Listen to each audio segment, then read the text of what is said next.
The following program is a PBS Wisconsin original production.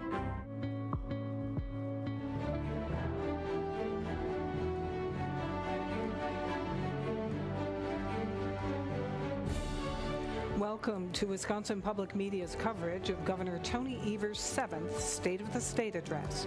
We are bringing you live coverage tonight from the Wisconsin State Capitol in Madison. In a few moments, the 46th Governor of Wisconsin will make his way into the Assembly chambers. Evers will speak tonight before a joint session of the Wisconsin Assembly and Senate, the state Supreme Court, his cabinet, and tribal leaders. Good evening, I'm Sean Johnson from Wisconsin Public Radio. And I'm Frederica Freiberg from PBS Wisconsin. Tonight, Democratic Governor Tony Evers lays out his plans for 2025. He'll be speaking to the 107th session of the Wisconsin Legislature. Assembly Speaker Robin Voss, who represents communities in Racine and Walworth counties, will provide this year's Republican response immediately following the governor's State of the State address. And the governor is already in the Assembly chambers, having left the parlor where we are sitting, and so he is making his way to the podium. He's getting an early start this year. Sometimes we wait for the governor. This year, he's practically waiting on us as he goes between both sides of the aisle for this speech. It's a different makeup of the legislature than he's had recently. Still Republican majorities in the state assembly and in the state senate, but they are smaller under maps that he signed last year, that this legislature passed last year under the threat from the state Supreme Court. So this marks the governor's last State of the State address before he announces whether he will run for a third term in 2026. And he said that he's likely to make that announcement after the budget is wrapped up. We're going to hear hints about what's going to be in that budget tonight. He's going to deliver his budget address on February 18th, but then the legislature, again, controlled by Republicans. If history's any guide, they're going to make a lot of changes to it. And it's all going to be done with that sort of political question hanging over of what will Tony Evers do. Thank you. It's my honor to introduce the governor of the great state of Wisconsin, the Honorable Tony Evers.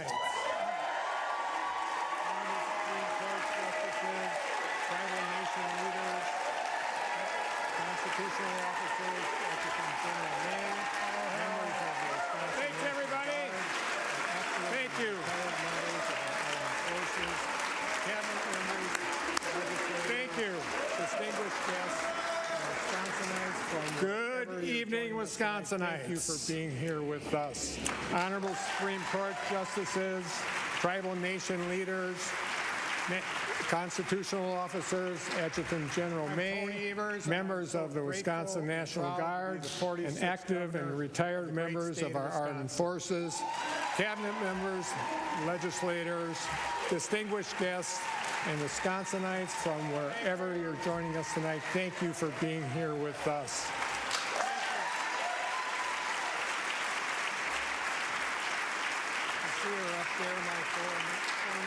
I'm Tony Evers, and I'm so grateful and proud to be the 46th governor of the great state of Wisconsin. Kathleen Francis.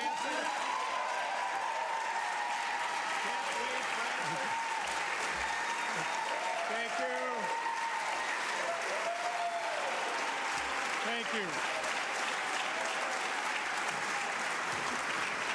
I see her up there, my forever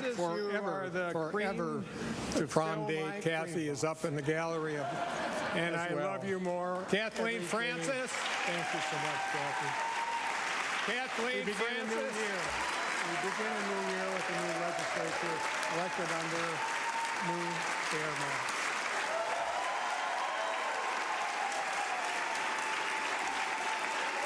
Kathleen Francis, you are the cream to fill my cream box.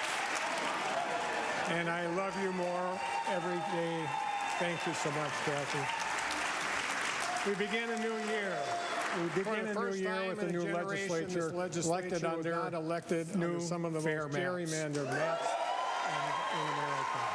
I am hopeful this will mean more collaboration, more partnership, a little less anchor, and a renewed commitment to do the right thing for the people of Wisconsin. And that's great news. It means we can work together to make bipartisan progress on critical priorities. For the first time in a generation, this legislature was not elected under some of the most gerrymandered maps, schools, and expanding in America to affordable. I am hopeful this will mean more collaboration, more partnership, a little less rancor, and a renewed commitment to do the right thing for the people of Wisconsin. And that's great news. It means we can work together to make bipartisan progress on critical priorities like reforming our justice system, fixing our roads, funding our public schools, and expanding access to affordable housing. Urgent need and a mandate to find common ground. So let's get to work.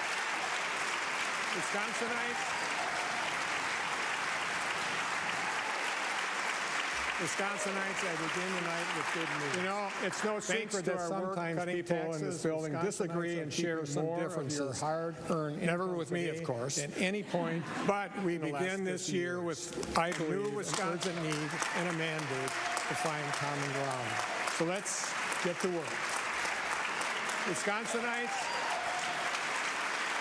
I'll get this, a new Wisconsin policy forum. Wisconsinites, I begin tonight with good news. Tax burden, thanks to our work cutting taxes, Wisconsinites are keeping more of your hard-earned income today than any point in your income in the last 50 years. The lowest it's been. New Wisconsin half of a century. Think about that.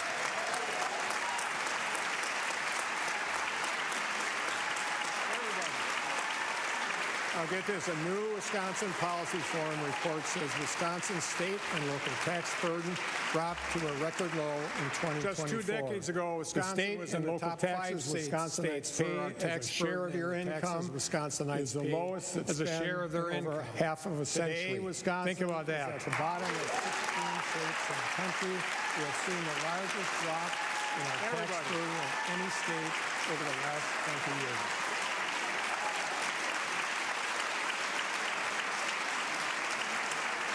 Just 2 decades ago, Wisconsin was in the top 5 states for our tax burden and the taxes Wisconsinites paid as a share of their income. Today, Wisconsin is at the bottom of 16 states in the country. We have seen the largest drop in our tax burden of any state. And the legislature sent me back some proposals I agreed with, including one of the largest tax cuts in state's history. All told, through the income tax cuts that's signed into law, most of Wisconsin cutting taxes has been a bipartisan priority for over the last 6 years. I have proposed a middle-class tax cuts in every budget each year, primarily governor, and the legislature sent me back some proposals I agreed with, including one of the largest tax cuts in state's history. All told, through the income tax cuts that's signed into law, the most of Wisconsinites and we've been able to provide real income tax cut or more, and the folks will see a $1.5 billion in tax relief each year, primarily targeted to the middle class. Taxpayer dollars. After 30 consecutive years of our state's checking account running a deficit, we have ended all 5 fiscal years that I've been governor with a positive balance. And we've been able to provide real, responsible relief while still paying down our state's debt, saving where we can, and working across the aisle to be good stewards of taxpayer dollars. I declared after 30 consecutive years of the worker checking account running a deficit. We have ended all 5 fiscal years that I've been governor with a generations to make it a top priority. And here are the results so far. In 2024, we recorded 9 counties with the lowest rates of unemployment on record. And Wisconsin, our workforce has never been stronger. I declared 2024 the year of the worker in Wisconsin because we wanted to address the workforce challenges that have plagued our state for generations. Wisconsinites are hard workers by nature, and more Wisconsinites are working than ever before.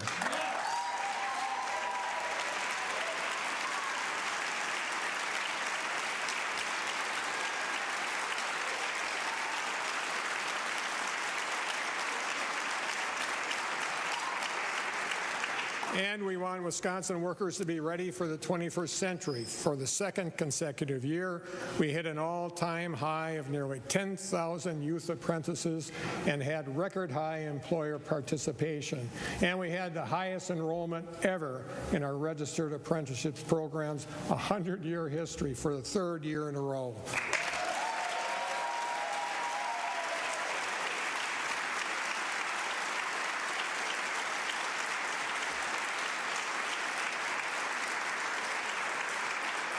We launched the first ever teacher apprenticeship program to retain new teachers and bolster our education workforce. We created new youth apprenticeship pathways from law enforcement and fire prevention to early childhood education. And we're partnering with over 20 bipartisan states through the U.S. Climate Alliance to train 1 million new registered apprentices nationwide with a focus on climate and clean energy fields over the next decade.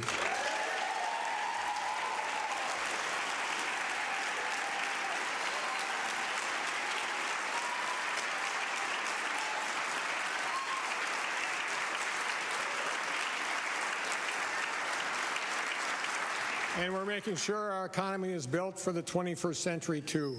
In 2024, we launched the largest public-private investment in Wisconsin startups and entrepreneurs in the state history.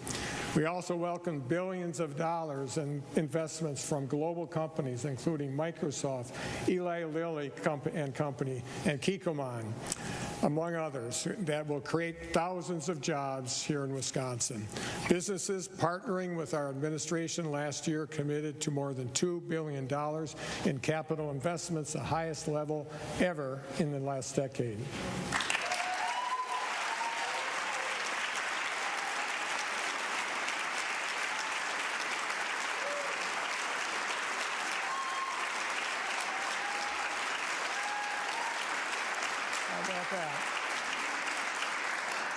We're also working to make Wisconsin a global leader in health and medical field advances, from developing new technologies to discovering cures and strategies to improve treatment outcomes.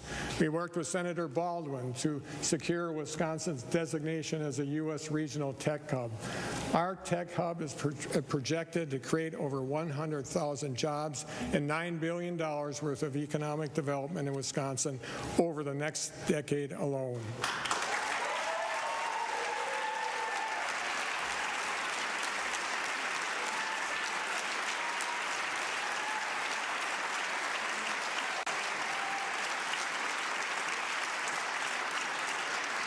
And Wisconsinites, thanks to our hard work, state government is working smarter and faster than ever before. We've been able to modernize and improve programs that can help improve your daily lives. It's about making sure government works and works better for you.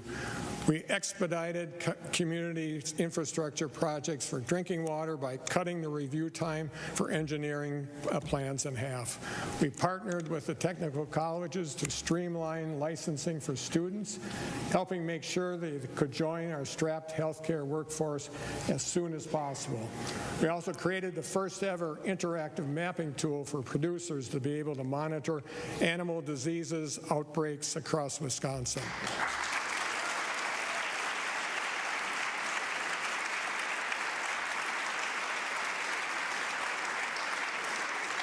After I directed investments to bring our state's licensing system into the 21st century, folks can now apply for or renew their professional licenses online. And get this, Wisconsinites no longer will have to use a fax machine to send in some of their materials. For those of you who are wondering what the heck a fax machine is, folks, that's the point.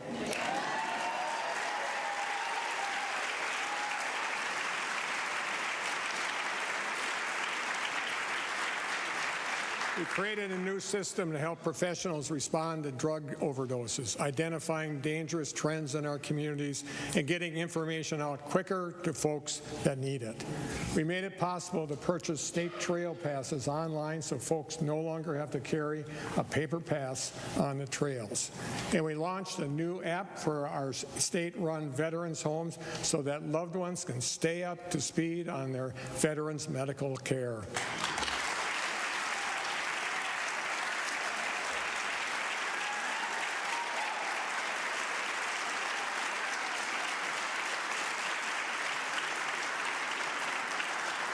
And Wisconsinites, we're also saving your tax dollars along the way by shrinking our bottom line. We're working to consolidate building space across state government. And by downsizing and expanding remote work options, we've made it even easier for Wisconsinites to join our state workforce regardless of where you live. Our plan is projected to save taxpayers over $7 million every year by delivering another $500 million in savings from deferred maintenance costs.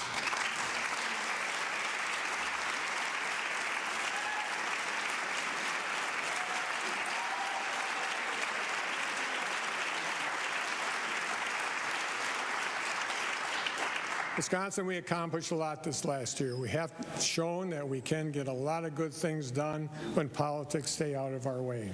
There is, as always, more work to do, and our work together continues here tonight.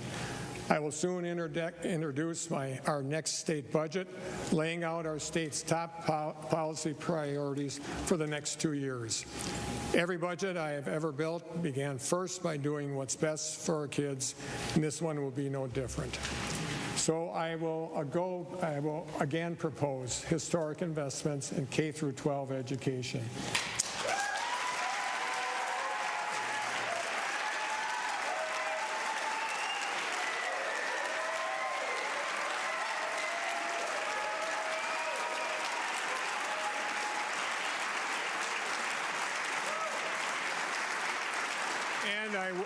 And I will again ask Republicans and Democrats to join me in doing what's best for our kids by making meaningful investments in public education at every level, from early childhood to our UW system and our technical colleges.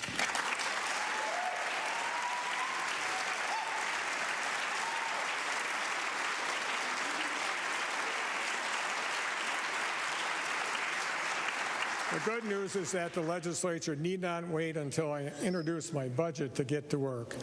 Republican lawmakers can start today by releasing the $50 million we approved with bipartisan support nearly 2 years ago.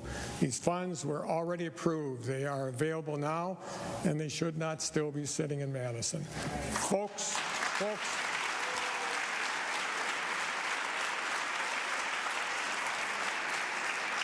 our kids and their future are too important for politics. Republicans, please release these investments so that we can get to work improving reading outcomes statewide.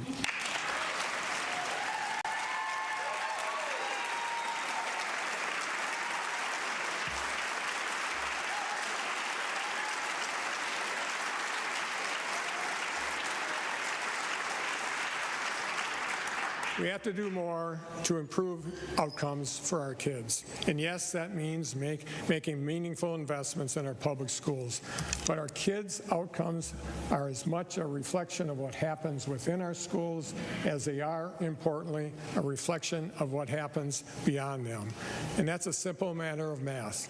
The average Wisconsin elementary student, for example, spends less than 12% of their year receiving direct instruction in the classroom. That means that they probably spend, give or take, about 80% of their time of the year outside of our schools. So we have to recognize that our schools and educators cannot single-handedly fix our kids' circumstances beyond the school doors that nevertheless impact learning success in the classroom every day. Folks, the obligation to help address the challenges our kids are facing in this 80% of the time they're not in school falls squarely at the feet of elected officials, including myself, in this building. So tonight, I'm declaring 2025 the year of the kid in Wisconsin because I want everyone here to start taking that important responsibility seriously.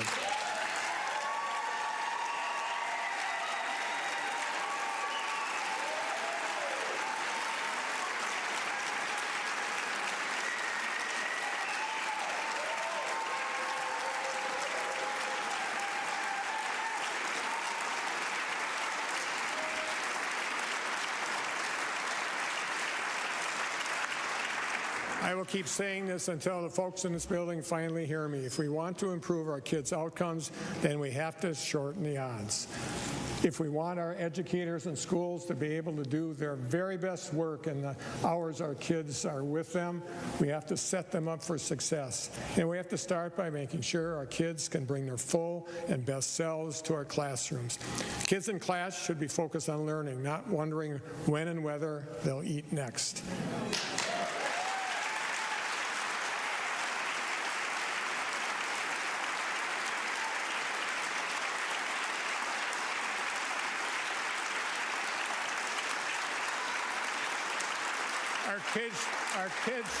Our kids should never go hungry, period, but especially not at school. In the Year of the Kid, the budget I will introduce next month will again include my Healthy Meals, Healthy Kids initiative.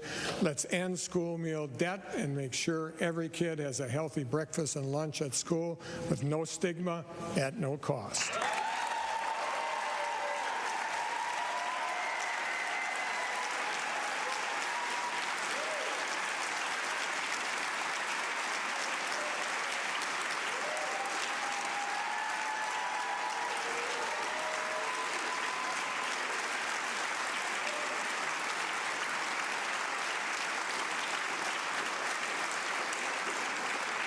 And let's start treating our state's mental health crisis with the urgency it requires.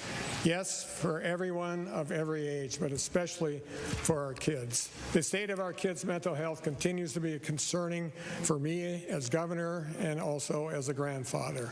A kid in crisis may be distracted or disengaged, may not be able to focus on their studies if they are able to get to school at all. I fought hard to secure $30 million in our last state budget to support school-based mental health services in schools across Wisconsin. But that was just a fraction of what I asked the legislature to approve. Tonight, I'm announcing my budget proposal will invest nearly $300 million to provide comprehensive mental health services in schools statewide, including support for peer-to-peer suicide prevention programs and expanded mental health training.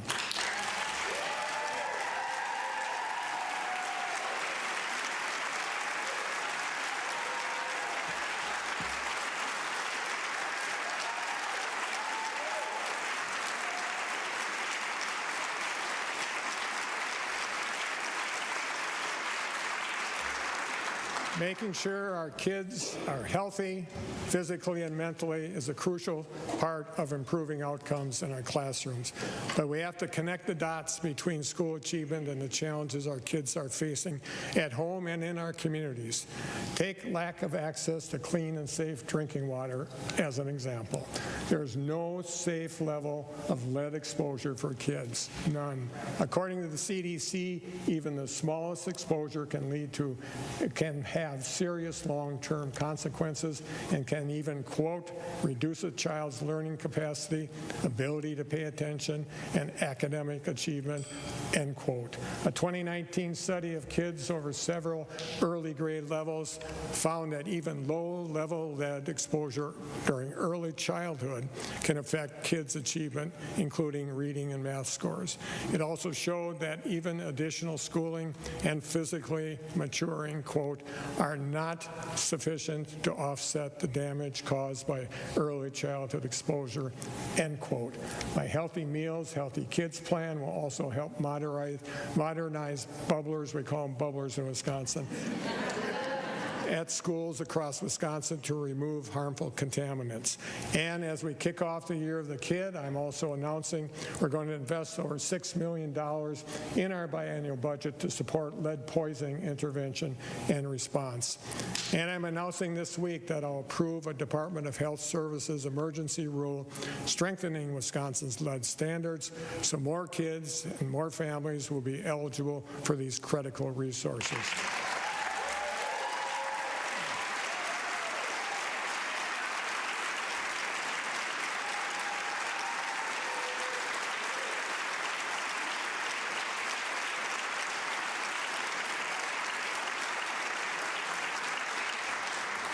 With each day of inaction addressing harmful contaminants in our water grows more and even more expensive. So I'm announcing tonight that I've directed an additional $5 million to continue our work getting harmful contaminants out of water wells in 2025, the year of the kid. It's about doing what's best for our kids and families. Simple as that.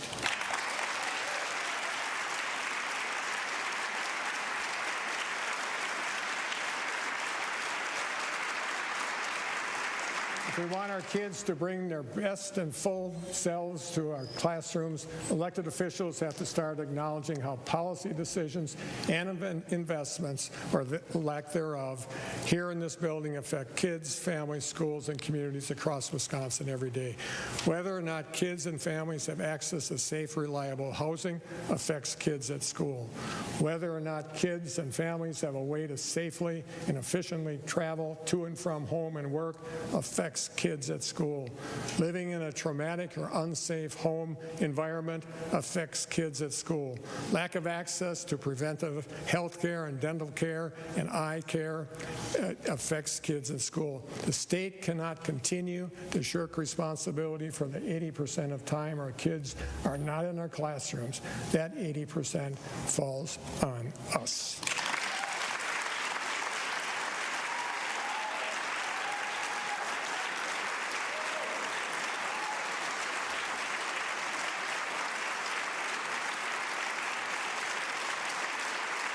So, folks, that means we have work to do. We can start with the basics. Making sure our kids are safe at home, at school, in our communities is an area where we have much room for improvement. Last week, I created our new Wisconsin Office for Violence Prevention.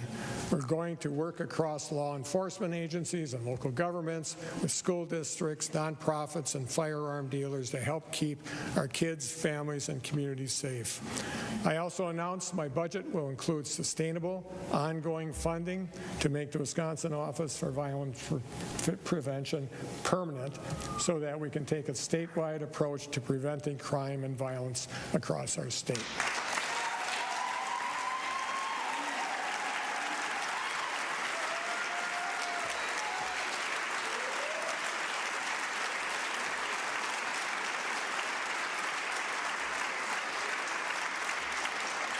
I will again be proposing significant investments in our next state budget to expand access to mental and behavioral health services across our state.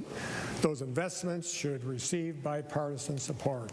We also have to make sure crime victims, survivors, and their families have the support they need to recover. I directed millions of dollars to keep the Victims of Crime Act providers afloat when the federal funds were cut. Tonight, I'm announcing I'm investing $66 million to support services for crime victims in our next state budget.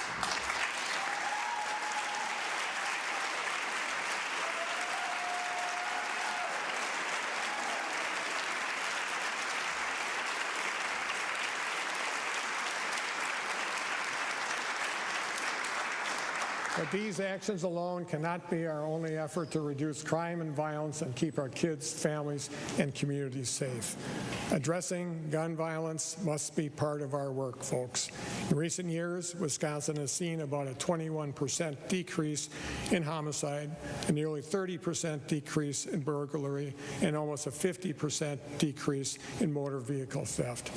Major categories of violent crime are going down statewide, and yet the rate of gun deaths in Wisconsin is trending in the opposite direction. According to Everytown for Gun Safety, the rate of gun deaths increased in Wisconsin by 54% between 2014 and 2023, compared to a 34% increase nationwide over that same time period. 37 days ago, a shooting at Abundant Life Christian School in Madison took the lives of Aaron and Ruby, a student and an educator who woke up and went to school that morning, will never return home. 6 others were injured, and countless lives will never be the same. Folks, Wisconsinites sent us here to see big problems and fix them. We cannot let common sense get lost in debates over whether basic policies could have prevented the most recent shooting, or the one before that, or the one before that. We aren't here in Madison to quibble about the semantics of the last shooting. We are here to do everything we can to prevent the next one. Yeah.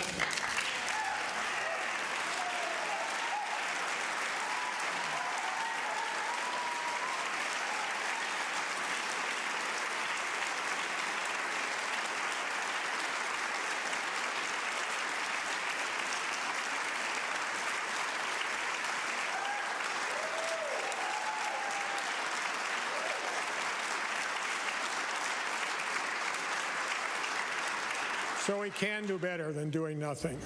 This legislature must do better than doing nothing.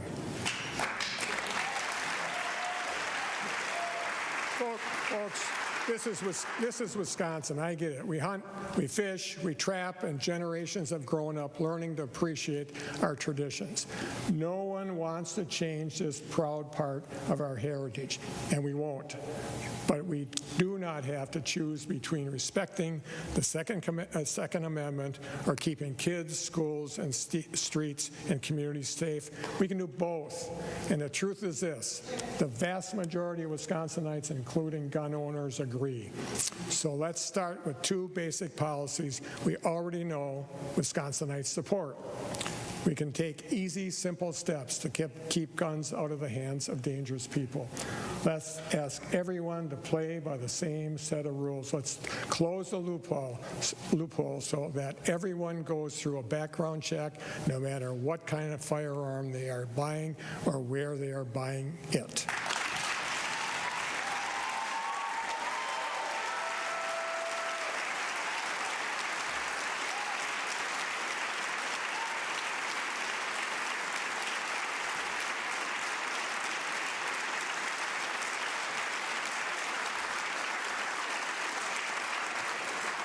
And the second thing we can do is pass a red flag law to give law enforcement and loved ones the tools they need to get guns out of the home when someone is a dangerous risk to themselves or others. Just last month, we saw how crucial red flag laws can be to prevent tragedy. Shortly after the shooting at Abundant Life, law enforcement discovered the shooter had potentially plotted with a man in another state who was allegedly planning his own mass shooting. Because he lives in a state with a red flag law, law enforcement was able to get an emergency protective order requiring him to surrender his firearms before he could move forward with his plan. Their quick work almost certainly saved lives. Without red flag laws, law enforcement in Wisconsin are often unable to intervene unless a crime has already been committed. At that point, sometimes it's too late. We have to change that. So let's do what an overwhelmingly majority of Wisconsinites, including our gun owners, believe we should. Let's give law enforcement and loved ones the tools they need by passing a red flag law here in Wisconsin.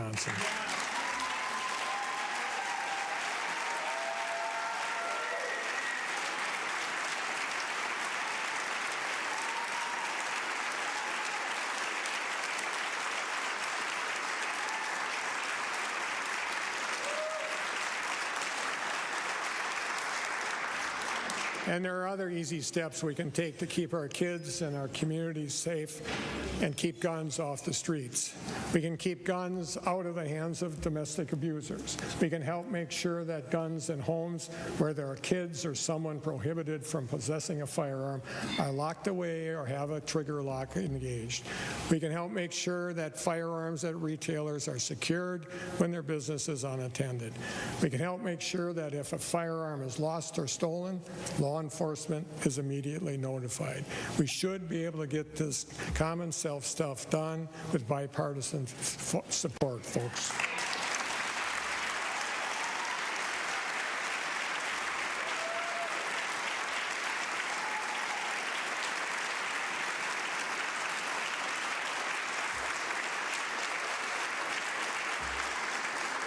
a lot of our work is not just to prevent people from hurting others, but to make sure people are safe from hurting themselves. These next two policies are personal for me, as I know they are for folks who are here and tuning in at home. Please know that if you or someone you know is struggling, help is always available. You can call or text 988 or visit 988lifeline.org to get free confidential help anytime, 24/7. Just 3 years ago, as I delivered my State of the State address, State Representative Jonathan Brostoff sat right there in one of these seats. Jonathan had a heart of service. He was always working to make someone else's life just a little bit better. As a fierce and advocate as Jonathan was, he was still always eager to learn about and understand others in order to bridge divides. At the end of last year, Jonathan died by suicide. We are so deeply saddened that he is no longer with us. Jonathan's wife, Diana, and his parents, Phyllis and Alan, are here with us in the gallery tonight. Please stand and join me in recognizing them.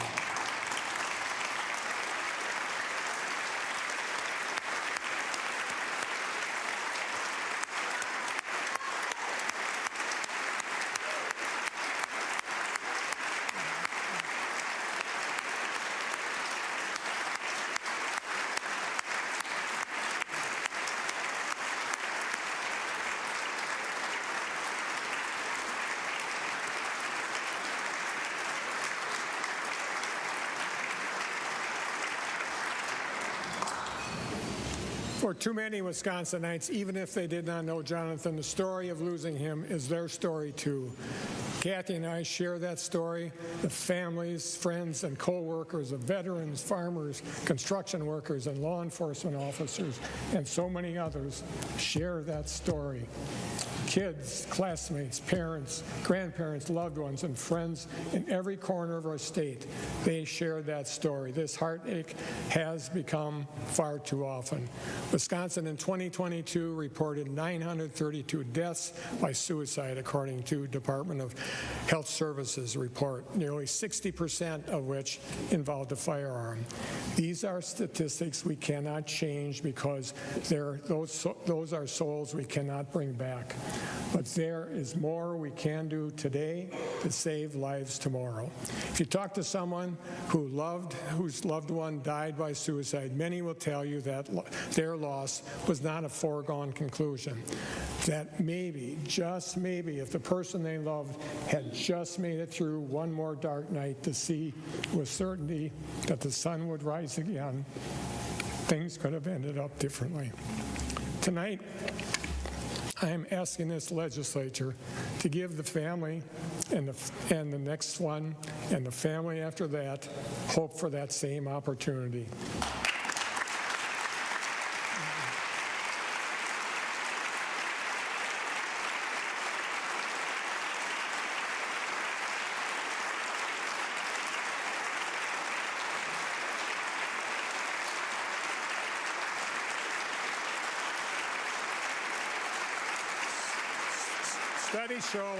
Studies show that the time between when someone decides to take their life and attempts to do so is often less than 24 hours, and for about half, less than 10 minutes.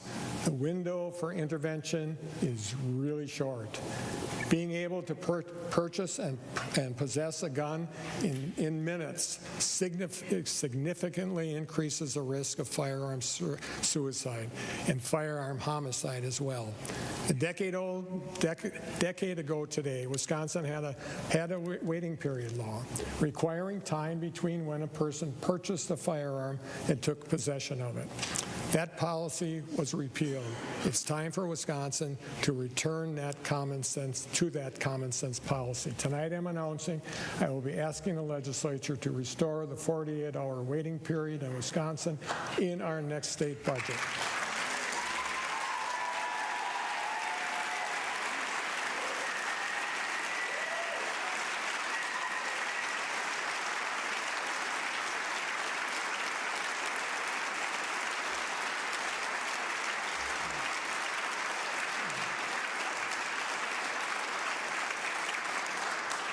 I am also announcing tonight a new self-assigned firearm exclusion program, or SAFE, to help reduce suicide by firearm. We can help make sure folks have a plan to keep themselves safe when they are in a crisis. Our SAFE program will allow Wisconsinites to temporarily and voluntarily register to prevent themselves from purchasing a firearm. Registering SAFE could make a real difference and even save someone's life. Let's get this done.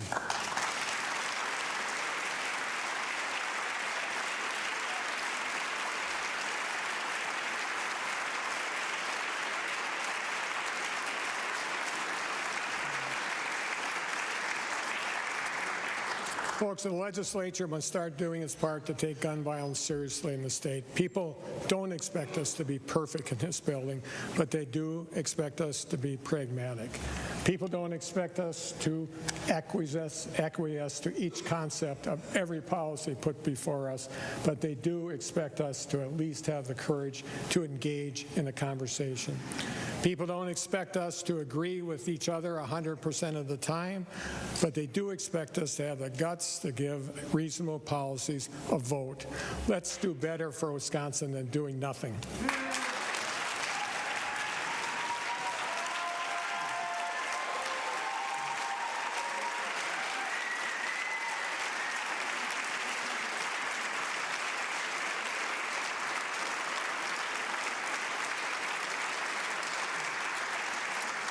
Kathy and I raised 3 kids, including twins. We know that for parents, nothing is more important than our kids' safety, no matter where they are. So keeping our kids, families, schools, and communities safe by reducing crime and gun violence should be a top priority for us in this year of a kid. Kathy and I also remember working to make ends meet so that our kids were not just safe, but had food on the table, a warm bed to sleep in, and clothes on their back. So a critical part of our work, doing what's best for our kids in the year of the kid, must be supporting the parents and families who raise them. There are a lot of ways we can lower everyday out-of-pocket costs to make sure Wisconsinites and working families can afford basic needs.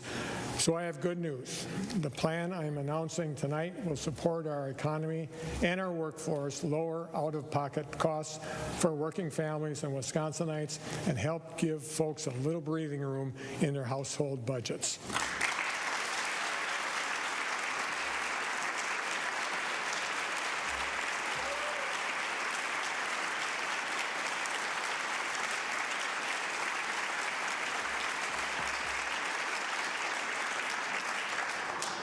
No surprise, child care is too darn expensive.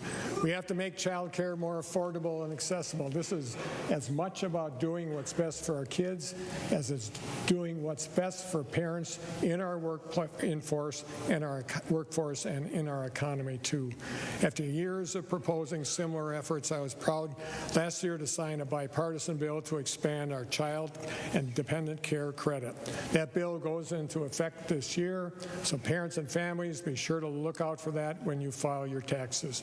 Over 110,000 Wisconsin taxpayers will see an average benefit of over $650 per filer, totaling nearly $73 million this year alone. That's great news for Wisconsin's working families.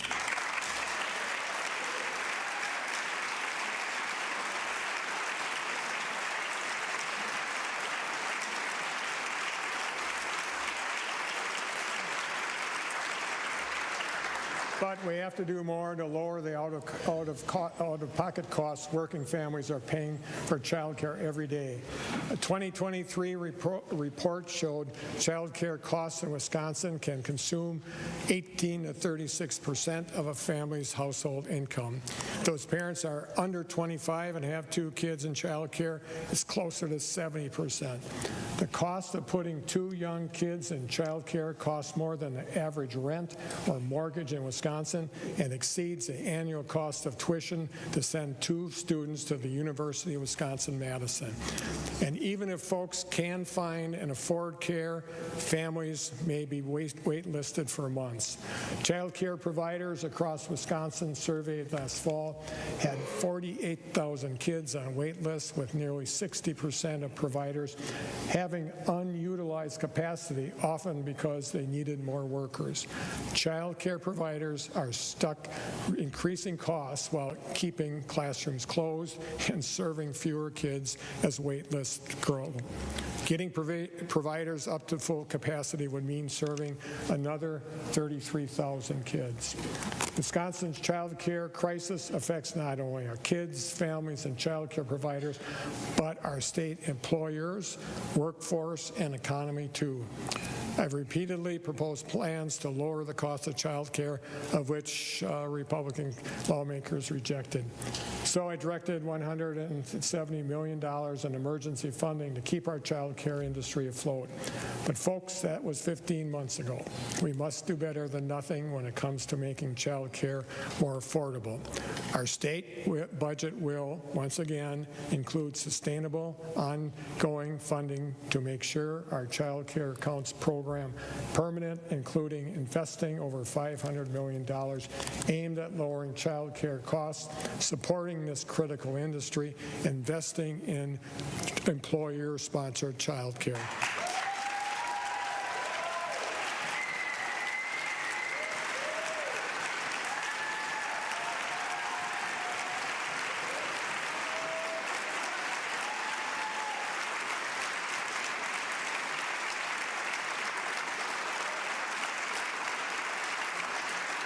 And when we're looking at everyday out-of-pocket costs, child care is not the only thing folks are struggling to afford.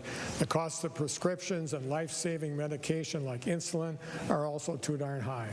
According to a 2023 national survey, more than a quarter of adults in America are having a hard time affording their prescription drugs. It also found 30% of the adults aren't taking the medications prescribed due to cost.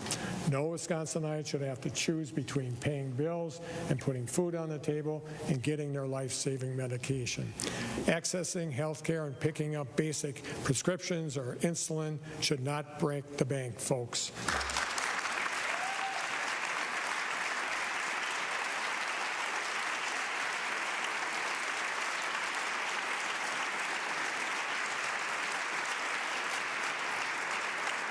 So let's work to lower the cost of prescriptions and protect consumers from price gouging on life-saving medication. Through my Less for RX plan, I will again ask Republicans and Democrats to work together to approve new state programs aimed at setting price ceilings for prescriptions and improving oversight of drug companies to make sure Wisconsinites are getting a fair shake. Let's remove the sales tax on over-the-counter medications and cap the copay on insulin at $35 while we're at it.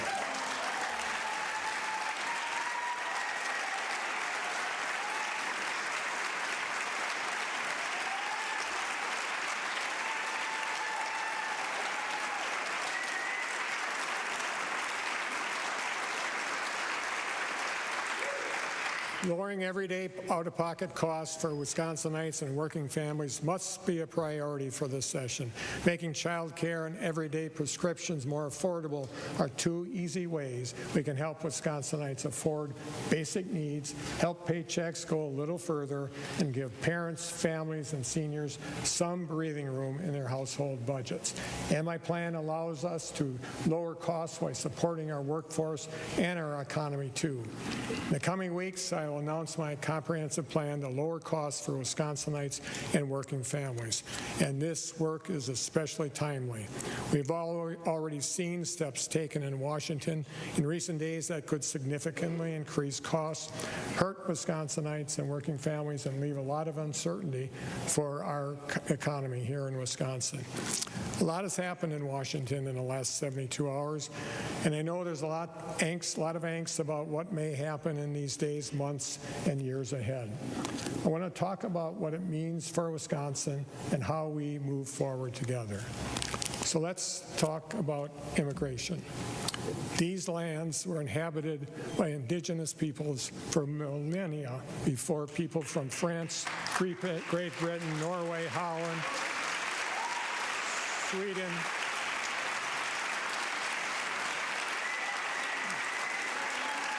we're here first.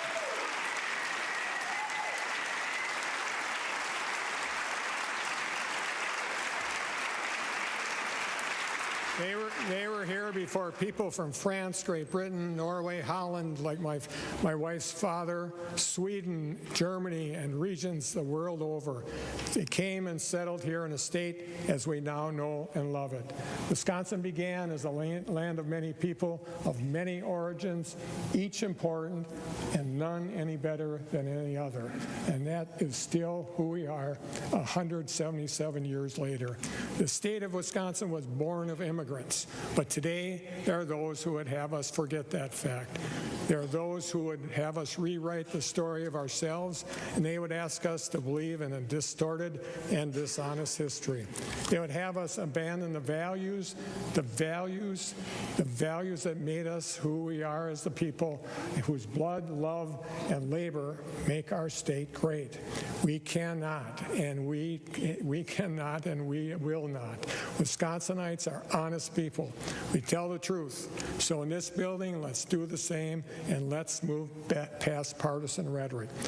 Let's agree to be honest about the fact that in this state, some of our state's largest and most important industries have always welcomed the hard work of immigrants. Let's agree to be honest.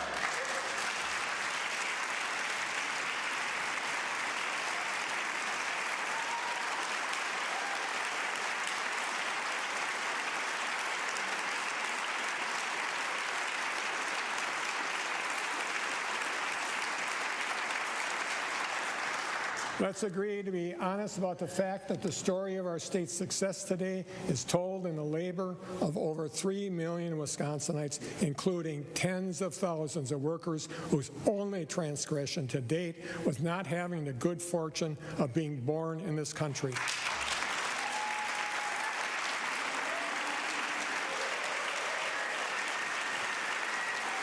Let's agree that we can continue. Let's agree that we can continue to be a state that enforces our laws when and if they are broken, but still embraces our shared history and all those who have helped write our Wisconsin story, from our native nations to the generations of immigrants who came after. And let's agree that if you work, obey the law, pay taxes, and contribute to our communities and play by the rules just like everyone else, you should have a fair shot at continuing to pursue the American dream.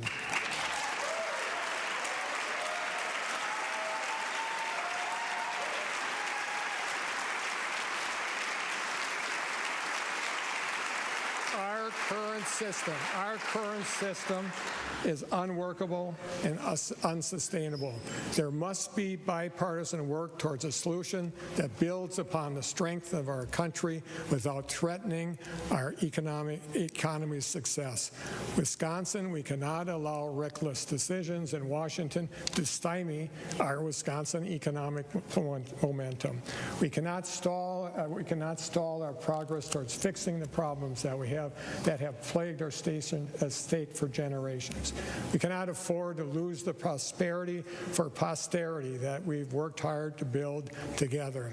I have always been willing to work with anyone who is willing to do the right thing for the people of Wisconsin, and that has not changed. But I will not compromise on our Wisconsin values, treating people with kindness, dignity, empathy, and respect. And I will continue to deliver on my promise to fight for the values and priorities that I have every day as your governor.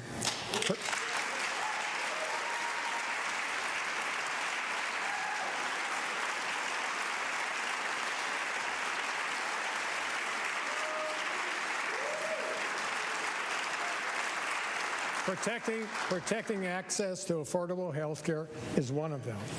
The Affordable Care Act ensures coverage for millions of Wisconsinites, including folks who have pre-existing conditions. Women are no longer charged more than men. We no longer have annual or lifetime limits on the care patients receive. So I promise you this, I'll fight every effort to repeal the Affordable Care Act, just as I have done since day one as governor.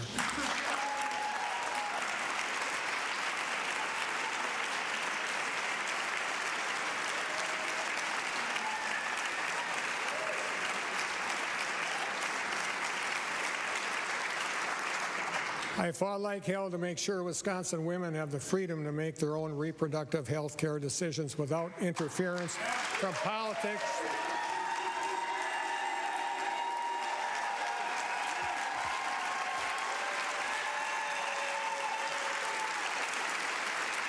Without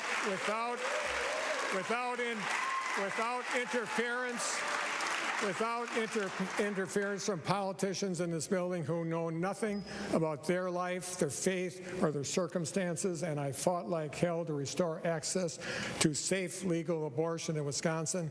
And on the 52nd anniversary of Roe v. Wade, I'll tell you tonight that I'll fight like hell against every effort and veto any bill that makes access to abortion, birth control, infertility treatments, and any other part of reproductive health care any less accessible than it is today, and that's a promise.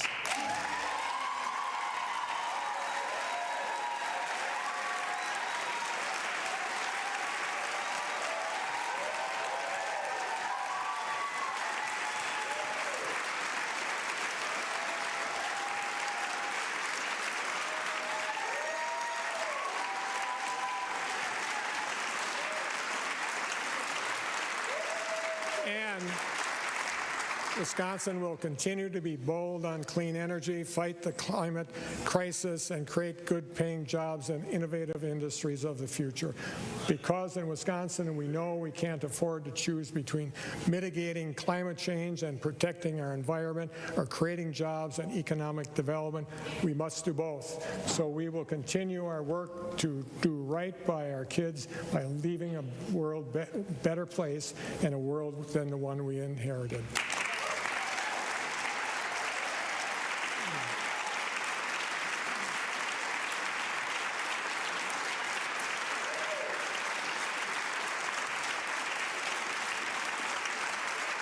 And to our LGBTQ kids and Wisconsinites, you know the promise I made to you, the promise I have always been proud to keep. I will veto any bill that makes Wisconsin a less safe, less inclusive, and less welcoming place, and I'll never stop delivering on my promise to use every power available to me to defend you, protect your rights, and keep you safe.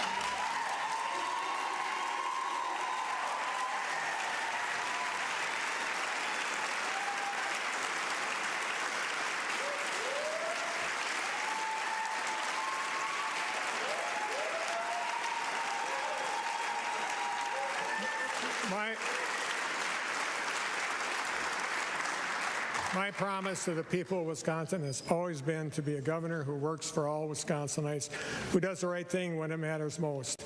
That is a promise I will continue to keep. If everyone here is more intent on doing more for others than themselves, more focused on what we can accomplish together than what they can gain on their own, and committed to doing what's right rather than what's best for their personal politics, we will get a lot done for the people we are here to serve.